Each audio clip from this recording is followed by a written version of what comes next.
A cold, Baltic wind pierces through anyone who dares to stop at the intersection of Nevsky Prospect and Griboyedov Canal.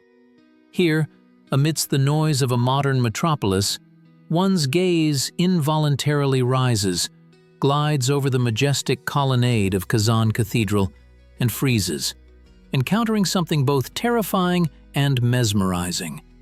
On the pediment of the Orthodox Church, in the very heart of the empire's capital, the all-seeing eye shines in golden rays, a triangle with an open eye inside. This is not just a decorative element, nor a random whim of the architect. It is a seal, a sign that, like a keyhole, opens the door to another history of St. Petersburg. A history not written in textbooks, but carved in granite and marble. The city, born against the laws of nature on swamps, from the very first day of its existence, was conceived not merely as a fortress or a port, but as a giant open-air temple, an encrypted message understandable only to the initiated. When Peter the Great stepped onto the marshy banks of the Neva in 1703, a plan had already matured in his mind, one that seemed madness to many. The Tsar reformer desired not merely to build a new city, he yearned to create a new world, to order the chaos of the Russian element through European geometry and rationalism. But beneath the outward striving for Western civilization lay a deep mystical subtext. Peter, who had traveled throughout Europe, conversed with the greatest minds of his time, including Isaac Newton and Christopher Wren, absorbed ideas that would later become the foundation of speculative Freemasonry. The idea of God as the great architect of the universe, who builds the world according to the laws of harmony and number, became a guiding star for the Russian monarch. St. Petersburg was to be an earthly reflection of the heavenly Jerusalem, an ideal city where architecture itself would educate a new person. This is precisely why the city's layout starkly differs from the chaotic, radial, concentric development of old Moscow. Petersburg is a hymn to the straight line, the triumph of the compass and ruler over wild nature. Look at a bird's-eye view map of the city, and you will see a strict mathematical logic permeated with symbolism. The famous Nevsky Trident, 3 rays emanating from the Admiralty Tower, Nevsky Prospect, Gorokovaya Street, and Voznesensky Prospect. This structure is not only convenient for viewing and defense, it repeats the layout of Rome and Versailles, but Masons saw a different meaning in it. These are rays of divine light emanating from a single center, symbolizing the one beginning. The Admiralty, with its spire, becomes the axis of the world, the assembly point of reality, from which order spreads to the surrounding chaos of swamps and forests. To realize this grandiose design, the best architects of Europe flocked to Russia: Trezzini, Leblond, and later Quarenghi and Rastrelli. Many of them were already members of lodges or shared the philosophy of the Enlightenment, akin to Masonic thought.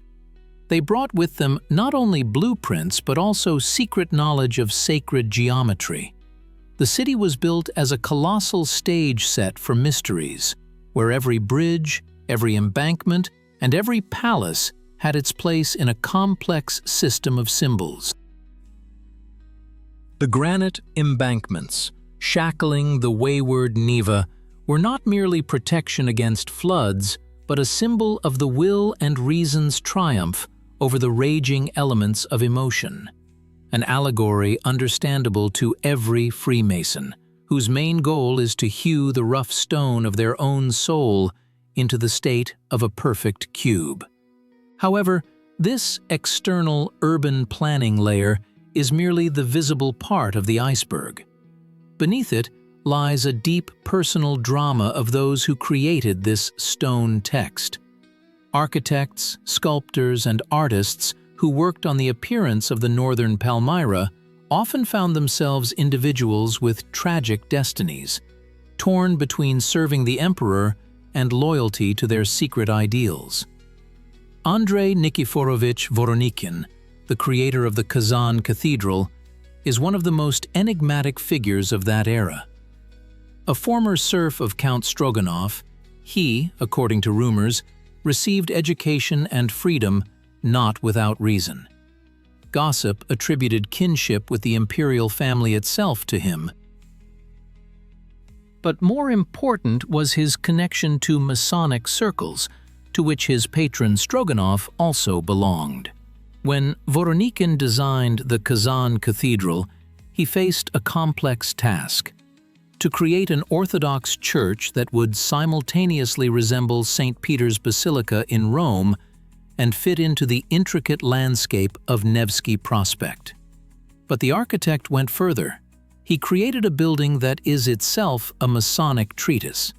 The semicircular colonnade, opening its arms to the city, symbolizes brotherhood and unity. 96 columns create a rhythm reminiscent of infinity and divine order, and that very symbol on the pediment, the blazing star, became a bold manifesto. For the Orthodox tradition, this sign is permissible, but in such an explicit, dominant form, it is extremely rare.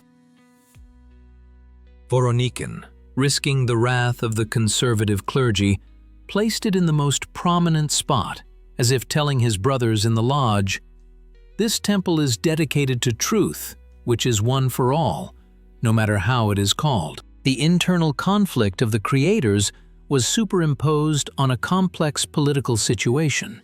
The era of Paul I's reign was a time when the secret almost became apparent. Paul, who took the title of Grand Master of the Order of Malta, dreamed of combining knightly traditions with Russian autocracy. His residence, St. Michael's Castle, is perhaps the most mystical building in St. Petersburg. The castle is surrounded by water, like an island, accessible only through drawbridges. This is a classic metaphor for retreating from worldly vanity into a sacred space for spiritual work. The castle's shape, a square with rounded corners, inside which an octagonal courtyard is inscribed, refers to the symbolism of rebirth and transition to a new level of existence. The color of the walls, unusual, unsettling, pinkish-orange, according to legend, was chosen to match the color of the emperor's favorite's glove, but esotericists see in it the color of alchemical dawn, foreshadowing the transmutation of lead into gold. Paul believed that architecture could protect him, create a magic circle through which evil would not penetrate. He was mistaken. The walls, built according to all the rules of fortification and sacred geometry, did not save him from the betrayal of his immediate entourage. The assassination of the emperor in the bedroom of St. Michael's Castle on the night of March 12, 1801, became a grim proof that even the most perfect symbols are powerless before human vices. This event cast a dark shadow over the entire subsequent history of St. Petersburg Freemasonry. Hopes for an enlightened monarch-philosopher collapsed, and the Freemasons were again forced to go underground, encrypting their messages even more carefully. The conflict of ideas, embedded in stone, became increasingly acute. On one side, imperial power, state religion, and rigid hierarchy. On the other, the humanistic ideals of Freemasonry: freedom, equality, fraternity, the search for inner truth outside dogmas. This ideological fault line passed through the hearts of the best people of that time and was reflected in the appearance of the city. The Alexandrian era, which followed Paul's death, was a time of flourishing Masonic lodges. Many Decembrists, heroes of the War of 1812, poets and thinkers, were members of the Brotherhood. They believed that Russia could become a country built on the principles of reason and justice, that very Temple of Solomon, about which they spoke at their meetings. The architecture of that period absorbed these hopes. the stock exchange building on the spit of Vasilyevsky Island, created by Thomas de Tommen, resembles an ancient temple. It is dedicated not to God, but to trade and prosperity. Yet its strict Doric colonnade and the mighty rostral columns before it create an ensemble that glorifies human activity, the maritime element, and the judicious management of resources. The rostral columns, adorned with ships' prows, serve as lighthouses, another favorite symbol of the Masons, signifying the light of knowledge dispelling the darkness of ignorance. The entire ensemble of the Strelka is a hymn to the harmony of the four elements: water, Neva; earth, island; air, the expanse over the river; and fire, torches on the columns. However, the deepest philosophical paradox lies embedded in the Egyptian motifs, unexpectedly permeating the northern city. The sphinxes on University Embankment, brought from ancient Thebes, are not merely exotic decoration.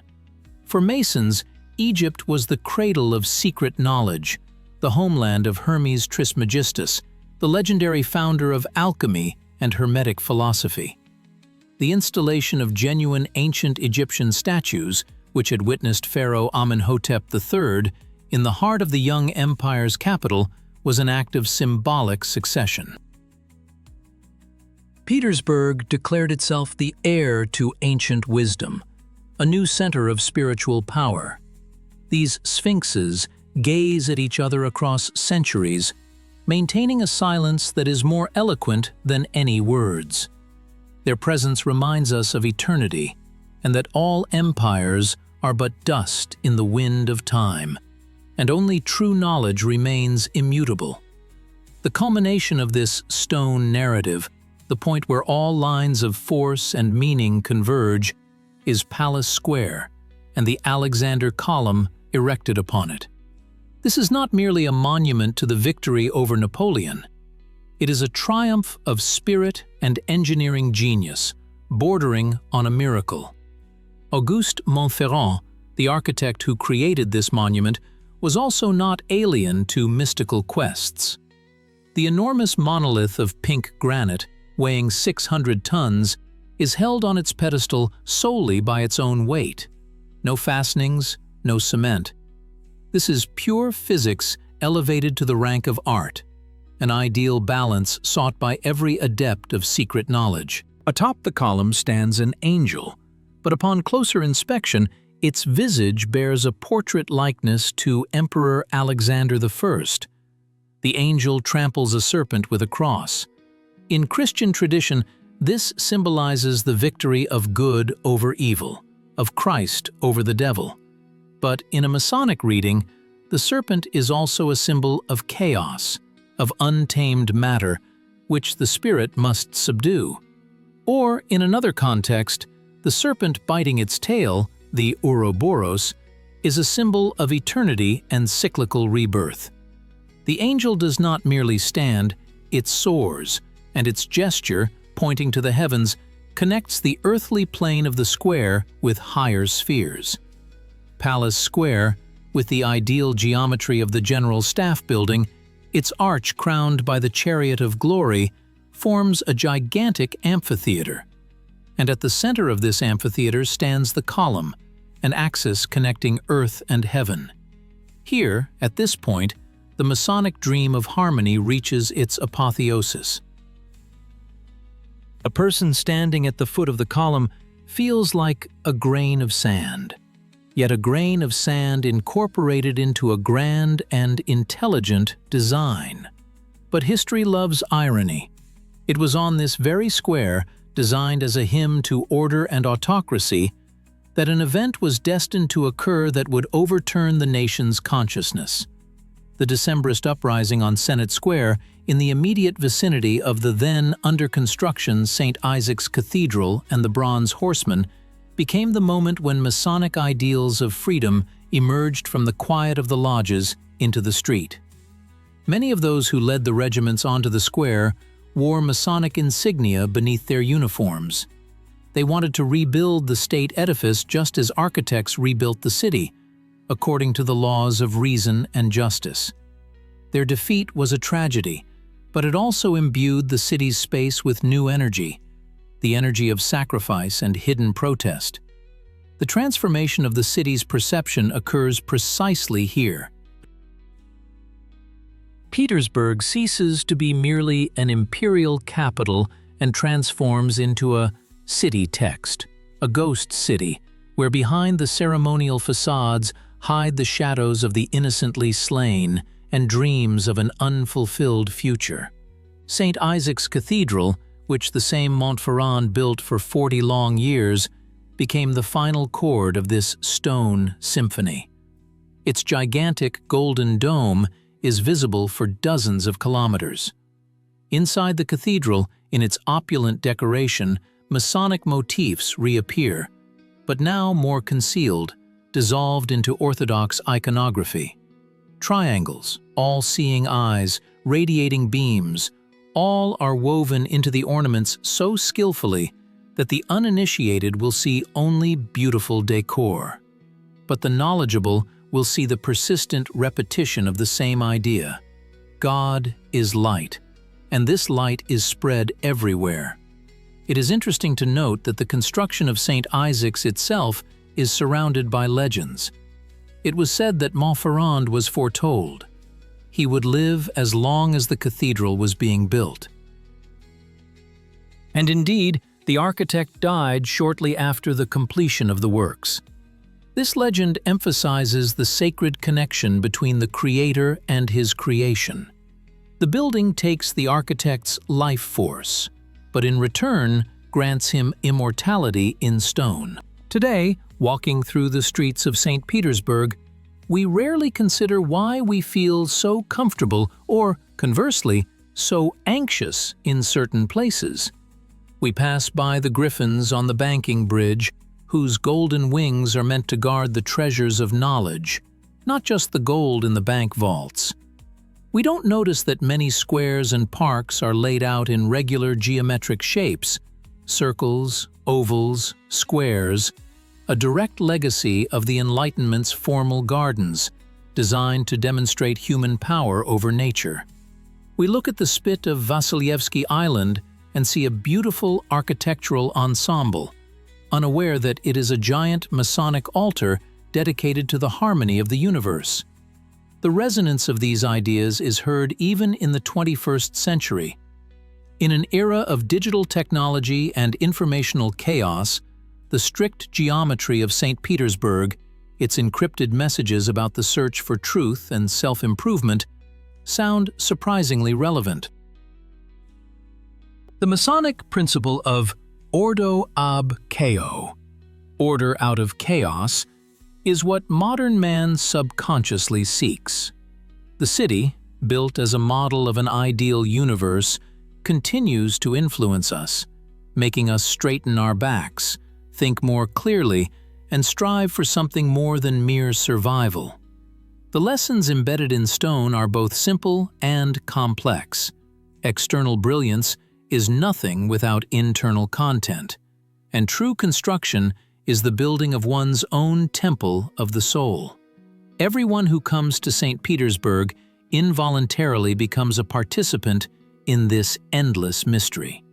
You may not know the meaning of the symbols, nor distinguish a compass from a square in the facade's stucco, but the rhythm of the columns, the spaciousness of the squares, and the stern grandeur of granite do their work. They tune you to a specific frequency, the frequency of eternity and higher reason. This is the genius of the initial builders' design and their successors. They created a time and meaning machine that has been working flawlessly for over 300 years. And so, we return to where we started, to Kazan Cathedral and the all-seeing eye on its pediment.